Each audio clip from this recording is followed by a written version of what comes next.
காங்கிரஸ் திமுக கூட்டத்தில் பங்கேற்கல.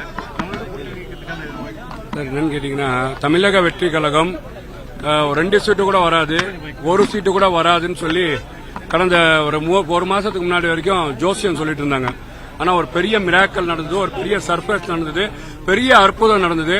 இன்னைக்கு தமிழக வெற்றி கழகம் எம்எல்ஏக்கள் 100க்கு மேற்பட்ட 110 எம்எல்ஏக்கள் களத்தில் இருக்கிறாங்க. இதே மாதிரி ஒரு மிராக்கல் நடக்கும் சார். சட்டமன்றத்துக்கு கவர்னர் பதவியேற்பில் கூட்டம் ஆகணும். அப்போ பாத்தீங்கன்னா ஒரு பெரும்பான்மை தேவை. அந்த பெரும்பான்மை அதிகமான பெரும்பான்மை இருக்கு, அதுல ஒரு பிரச்சனையும் இல்லை. அதனால கண்டிப்பாக எந்த ஒரு அலைன்ஸ் இருக்கிறாங்களா பேசப்படுதான்னு சொல்லி தமிழக வெற்றி கழகம் தலைமை அறிவிக்கும் நான் சொல்றேன். ஒரு பார்ட்டி எலெக்ஷன் அட்டன் பண்ணிருக்குன்னா ஆளுநர் சந்திக்கிற கடிதம் கொடுத்தா இருப்பாங்க. ஆளுநர் எப்ப வேணா கூப்பிடலாம். கூப்பிடுறதுக்கு எல்லா எம்எல்ஏ இங்க இருக்க சொல்லியிருக்காங்க. கண்டிப்பாக ஆளுநர் அழைப்பான்னு இருப்பாங்க. இல்ல நான் கேட்கறேன் சார். இன்னைக்கு கன்னியாகுமரி எம்எல்ஏ இருக்கிறாங்க, கிருஷ்ணகிரி எம்எல்ஏ இருக்கிறாங்க, மதுரை எம்எல்ஏ இருக்கிறாங்க, இந்த சைடு வந்தீங்கன்னா ராணிப்பேட்டை எம்எல்ஏ இருக்கிறாங்க. வரத்துக்கு ஒரு நாள் 1.5 நாள் ஆயிருது. அதனால இங்க நீங்க எப்ப வேணா அழைக்கலாம். கண்டிப்பா ஆட்சி அமைச்சு ஆகணும். அதனால இங்க சென்னையில நீங்க இருங்கன்னு சொல்லியிருக்காங்க.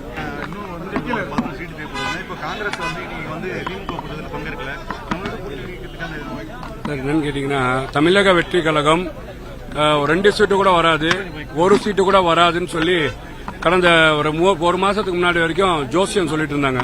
ஆனா ஒரு பெரிய மிராக்கல் நடந்தது, ஒரு பெரிய சர்ப்ரைஸ் நடந்தது, பெரிய அற்புதம் நடந்தது. இன்னைக்கு தமிழக வெற்றி கழகம் எம்எல்ஏக்கள் 100க்கு மேற்பட்ட 110 எம்எல்ஏக்கள் களத்தில் இருக்கிறாங்க.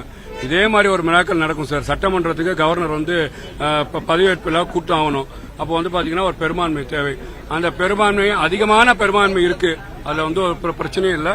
அதனால கண்டிப்பாக எந்த ஒரு அலைன்ஸ் இருக்கிறாங்களா பேசப்படுதான்னு சொல்லி தமிழக வெற்றி கழகம் தலைமை அறிவிக்கும் நான் சொல்றேன். ஒரு பார்ட்டி எலெக்ஷன் அட்டன் பண்ணிருக்குன்னா ஆளுநர் சந்திக்கிற கடிதம் கொடுத்தா இருப்பாங்க. ஆளுநர் எப்ப வேணா கூப்பிடலாம். கூப்பிடுறதுக்கு எல்லா எம்எல்ஏ இங்க இருக்க சொல்லியிருக்காங்க. கண்டிப்பாக ஆளுநர் அழைப்பான்னு இருப்பாங்க.